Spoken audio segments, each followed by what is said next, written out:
ఇక అదేవిధంగా మహారాష్ట్ర ఎన్నికల ప్రచారంలో భాగంగా బల్లార్ షా, చంద్రపూర్, రాజూరా నియోజకవర్గాల ఎన్నికల ప్రచారంలో మంత్రి పొన్నం ప్రభాకర్ పాల్గొన్నారు. ఇక ఈ దేశంలో ఎవరు అడ్డుపడినా కులగణన జరుగుతుందని, గడ్కరీ, మోడీ సైతం ఆపలేరని అన్నారు మంత్రి పొన్నం ప్రభాకర్.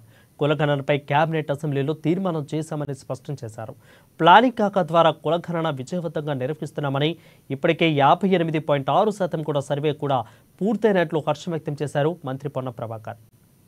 కాన్స్టిట్యున్సీ సంబంధించి పొద్దు గౌరవ శాసనసభ్యులు రామగుండం గారి దగ్గర రావడం జరిగింది. తప్పకుండా మహారాష్ట్ర ఎన్నికల్లో కాంగ్రెస్ గెలుస్తుంది.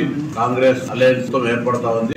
అది భరించలేని టిఆర్ఎస్ పార్టీ, బీజేపీ ఈ రాష్ట్రంలో ఒకరికి ఒకరు కలిసి ఇద్దరు కాంగ్రెస్ పార్టీని విమర్శించే పనిచేస్తారు. వాస్తవంగా మహారాష్ట్ర కాంగ్రెస్ మిత్రపక్షాలకు సంబంధించినటువంటి విజయం కు సంబంధించి స్పష్టమైనటువంటి సంకేతాలు రాగానే తెలంగాణ బీజేపీ నాయకత్వంకు డైవర్షన్ పాలిటిక్స్ కింద మూసి నిద్రాను తర్వాత మీరు గమనిస్తున్నారు.